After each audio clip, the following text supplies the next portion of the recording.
Fundamental duties. Fundamental duties originally तो 10 हैं, लेकिन लेटेस्ट जो है वो 11 फंडामेंटल ड्यूटीज़ को भी हमारे कॉन्स्टिट्यूशन में ऐड ऑन किया गया। जो आर्टिकल 51A है वो कॉन्स्टिट्यूशन में फंडामेंटल ड्यूटीज़ की बात करता है और इसी तरीके से अल्फ़ाबेटिकल मैनर में हमारे फंडामेंटल ड्यूटीज़ को लिस्ट डाउन किया गया है हमारे कॉन्स्टिट्यूशन में। जो पहला फंडामेंटल ड्यूटी है वो ये कहता है to abide by the constitution and respected ideals and the institution, the national flag and the national anthem. इसके कहने का तात्पर्य ये है कि हमें अपने कॉन्स्टिट्यूशन के साथ अबाइड रहना है, हमें अपने कॉन्स्टिट्यूशन को फॉलो करना है और जितने भी हमारे आइडियल्स हैं जैसे कि लिबर्टी हो गया, इक्वालिटी हो गया, जस्टिस हो गया, फ्रेटर्निटी हो गया, इन सारे आइडियल्स की हमें रेस्पेक्ट करनी है। नेशनल फ्लैग और नेशनल एंथम की भी रेस्पेक्ट करनी है। ध्यान रखिएगा नेशनल सॉन्ग को इसमें इंक्लूड नहीं किया गया है। एक वर्मा कमेटी का गठन किया गया था 1999 में और उसे ये काम दिया गया था कि आप ये देखिए कि कौन कौन से ऐसे लेजिस्लेशन हैं जिनको लागू किया गया है फंडामेंटल ड्यूटीज़ को इम्प्लीमेंट करने के लिए। और उसमें से एक लेजिस्लेशन था वो है prevention of insult to national honour act 1971, जो कि प्रिवेंट करता है disrespect to the constitution of India, national flag and the national anthem. यानी कि कोई व्यक्ति अगर नेशनल फ्लैग, नेशनल एंथम और कॉन्स्टिट्यूशन ऑफ इंडिया की डिसरेस्पेक्ट करता है तो उसे 3 साल की सज़ा या फिर फाइन या दोनों चीज़ जो है वो दी जाती है। जो हमारा दूसरा फंडामेंटल ड्यूटी है वो कहता है to cherish and follow the noble ideals which inspired our national struggle for the freedom. यानी कि स्वतंत्रता के दौरान हमारे स्ट्रगलर ने, हमारे फ्रीडम फाइटर्स ने जो आइडियाज़ को इम्प्लीमेंट किया था उन्हें हमें चेरिश करना है, उन चीज़ को हमें फॉलो करना है। तो कहीं ना कहीं जो फंडामेंटल ड्यूटी है वो हमारे जितने भी नेशनल स्ट्रगल्स थे उन्होंने क्या क्या नोबल आइडियाज़ को इम्प्लीमेंट किया उनको चेरिश करने के लिए कहता है। ठीक है। जो तीसरा फंडामेंटल ड्यूटी है वो कहता है to uphold and protect the sovereignty, integrity and the unity of India. यानी कि हमें अपने देश की सोवरेनिटी, यूनिटी और इंटीग्रिटी को अपहोल्ड करना है, उसे प्रोटेक्ट करना है। यानी कि अगर कोई हमारे देश को तोड़ता है तो उसके खिलाफ हमें खड़ा होना है, कोई हमारी सोवरेनिटी को अंडरमाइन करता है तो उसके अगेंस्ट हमें खड़ा होना है। ठीक है।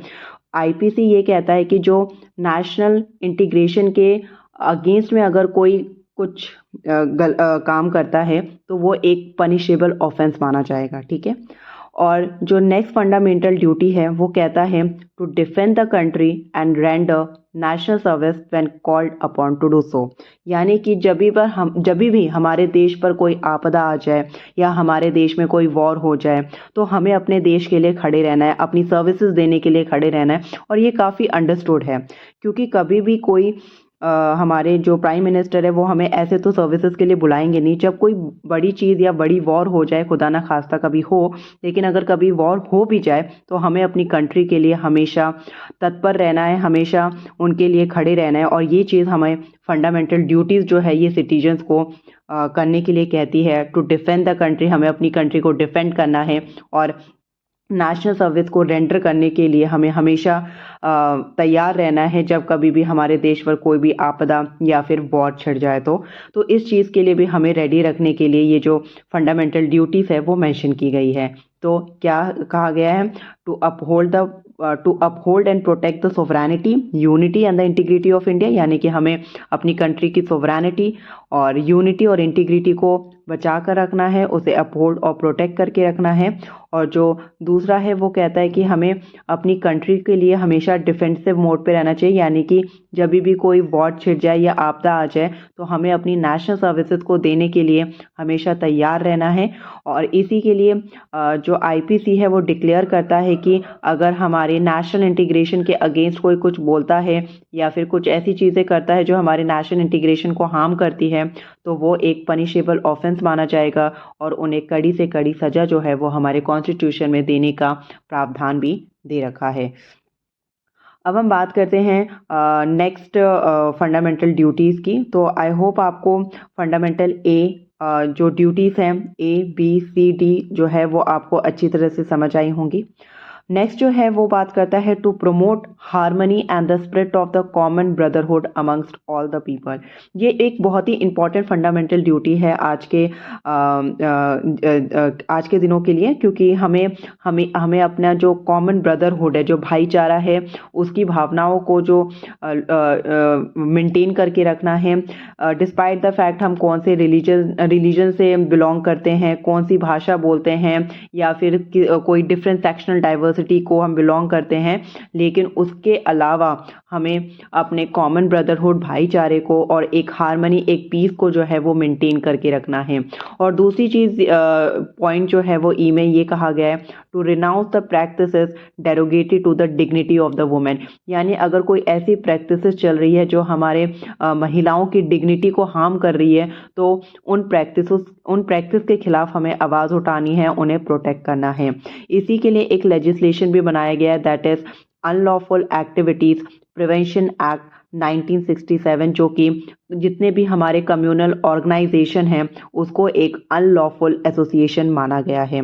उसके बाद है रिप्रेजेंटेशन ऑफ पीपल्स एक्ट 1951। इसका जिक्र मैं अपनी आने वाली वीडियो में डिटेलिंग से करेंगे, लेकिन इसमें मैं आपको बता देती हूँ क्या कहा गया है कि अगर कोई भी पार्लियामेंट का मेंबर या फिर स्टेट लेजिस्लेचर का मेंबर किसी भी तरीके से मतलब धर्म के नाम पर वोट लेता है या फिर जाति के नाम पर वोट जो है वो कलेक्ट करते हैं या फिर किसी भी करप्ट प्रैक्टिसेस में इन्वॉल्व होते हैं, तो उन्हें डिस्क्वालीफाई कर दिया जाएगा। तो ये एक प्रावधान है जो कि हमारे फंडामेंटल ड्यूटीज़ को जो ई है उसे प्रोटेक्ट करने का एक लेजिस्लेशन, एक प्रावधान जो है वो हमारे कॉन्स्टिट्यूशन, हमारे संविधान में लिख रखा है।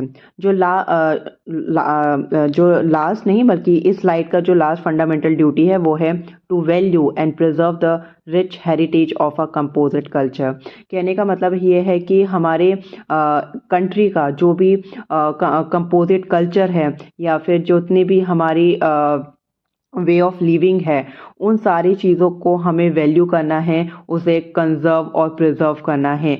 हमारे कश्मीर से लेकर कन्याकुमारी तक जितने भी हमारे हेरिटेज या फिर जितने भी कल्चर जो फॉलो किए जाते हैं, उन सब को हमें एक तरीके से उनको वैल्यू देनी है, उनको प्रिजर्व करके रखना है, क्योंकि संस्कृति ही हमारी देश की पहचान है। हमारे देश जैसे कि हमें पता है कि हमारा देश एक सेकुलर है और यहाँ पर हर जाति, हर धर्म के लोग जो हैं वो निवास करते हैं। तो हमारा ये कर्तव्य बनता है कि जितनी भी जाति, जितने भी धर्म जाति के लोग हमारे देश में निवास करते हैं, उन सबकी जो संस्कृति है उसको हम मेंटेन करके रखें, एक दूसरे की संस्कृति की हम वैल्यू करें, क्योंकि यही हमारे देश की पहचान है, यही हमारे इंडिया की पहचान है कि यहाँ पर अलग अलग धर्म जाति के लोग जो रहते हैं, एक सुंदर से भारत का क्रिएशन है वो। और यही एक फंडामेंटल ड्यूटीज़ में लोगों को ड्यूटी भी दे रखी है कि हमें उन सारे जो रिच हेरिटेज हैं, जो कल्चर है, उन्हें वैल्यू और प्रिजर्व करना है। अभी के लिए थैंक यू, धन्यवाद, बाय बाय।